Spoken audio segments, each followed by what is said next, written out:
Welcome back to Sip the Tally Films. I'm your host, Coach Evans, and today we're going to take a look at another edge prospect. Today's prospect, Bradyn Swinson, number 4 from LSU. And we're going to take a look at some of his PFF numbers before we actually get into the tape of it, similar to what we did on yesterday.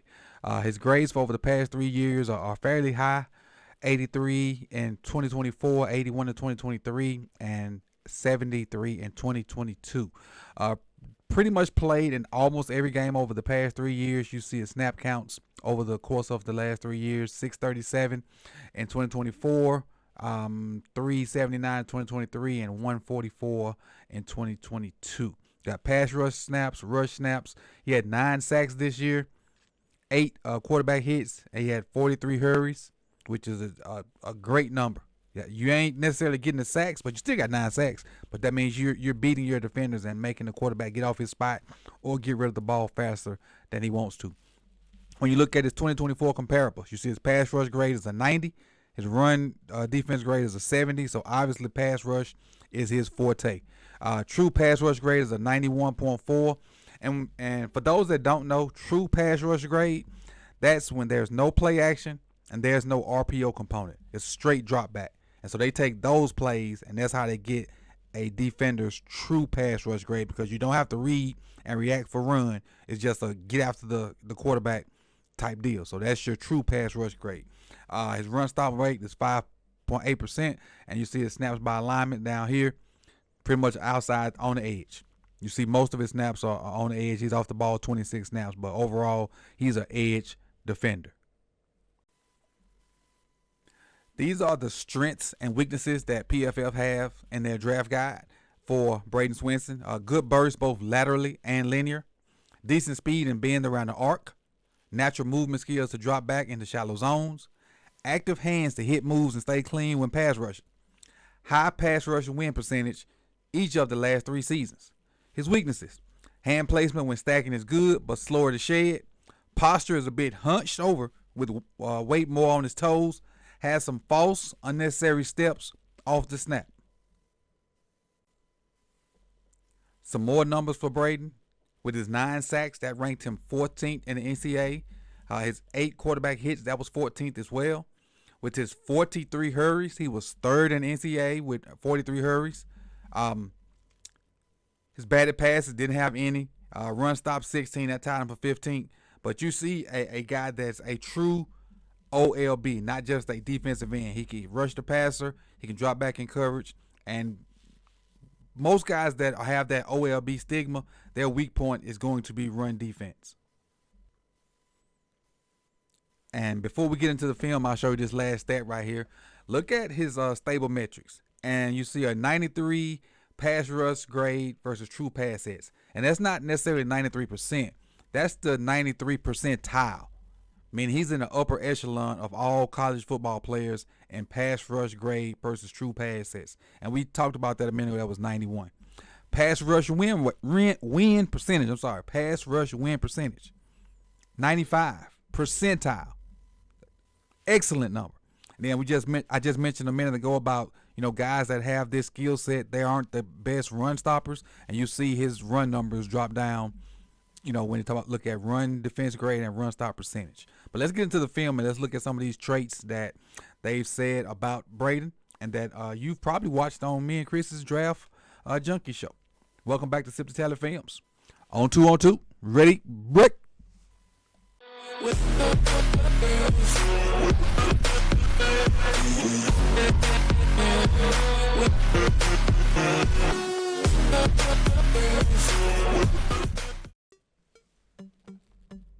Welcome back. If you've not done so already, smash that like button. Costs you nothing. Free. Helps the channel out tremendously. Takes you about 5 seconds to do that. Let's get into this Bradyn Swinson film. See number 4 on the edge right there, and we're gonna look for some of those traits that we mentioned earlier that the experts said he has. Look at the bull rush. I love the fact that he assesses the situation. He has the guy off balance. He gets those hands right up under the breastplate. He gets his hands where the offensive lineman should have his hands. And then watch the drive. Look at the leverage. Understand leverage. The low man wins. He just drives the tackle back. Just blows the tackle up completely. Now the quarterback has, some fleet of foot to get away, but excellent rep by far. And he still finished with the sack. Well, probably a tackle now because he got to the line of scrimmage. But understanding leverage and realizing, hey, this dude's off balance, I could just run through him. Hands in the right spot. Just look at the head snap by the tackle. Bam. Bam. Bam. That's violence right there. That's violence. Let's go to the next one. Coming off the edge. Just sticking to it. Speed to power. You see how he got 71 off balance too? Because he in this wide 9, and most guys get out in this wide 9, they just want to be speed. They want to be speed. Well, his angle is not necessarily around the arc. It starts off around the arc, and then he realizes that 71 is oversetting, and I'm going to go straight through him. Again, hands in the same spot we talked about with the previous rep, where the offensive lineman hands should be. The offensive lineman hands are on his shoulder. They should be inside like Swinson's. He just takes him and leverages him. Look at him get him off balance. If you look at 71 knee, it's almost like it's about to buckle. And at this point, he has a beeline to the quarterback. With no opposition.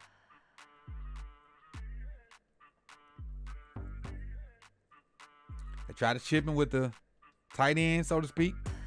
Then block him with a tight end. That ain't work. Then you see 66, who is the tackle, going to try to come in at the last minute. So basically, they got three people trying to block this dude. 28 with a chip.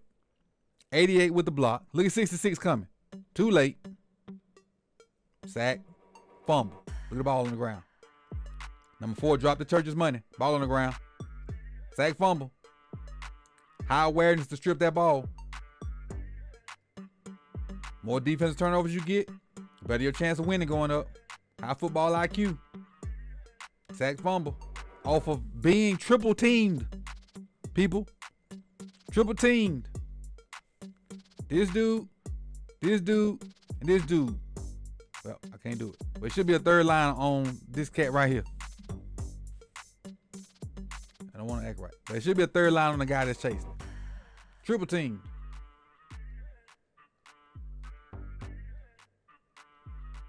They couldn't do anything about it.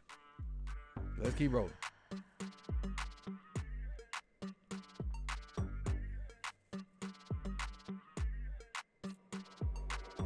Look at the dip. I love the fact that he does have counters. He tries to go for the forearm grab. He misses it. So that's a good job by the tackler of initially beating that first move. Look at the dip. Grab grass, son. Grab grass. And got it right by him. Now, football IQ comes into play. He can see where the quarterback is. There's no sense to keep rushing this alley. Because this arc would have just taken him that way and out of the play. It would have taken him out of the play. I'm gonna spin move. Look who's here.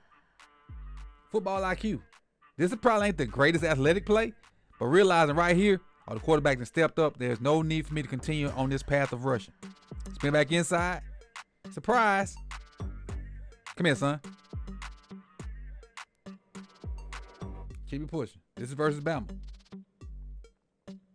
And this one, I'm just going to attack Miro. Miro is probably the bigger threat. So, and whatever their defensive assignments were, he probably was the quarterback player. Watch him attack Miro. So attacking it like this, it's hard for the quarterback to make the read. Because instead of just standing at the line and surfing, you're just going to blow up the mesh point. At this point, it's going to make Miro think twice about it. Now, if you can't tell, this ball is handed off. I just love the aggression attacking the quarterback like that and making the mesh a lot faster than the quarterback or the offensive players want it to be. Versus Ole Miss and Jackson Dart.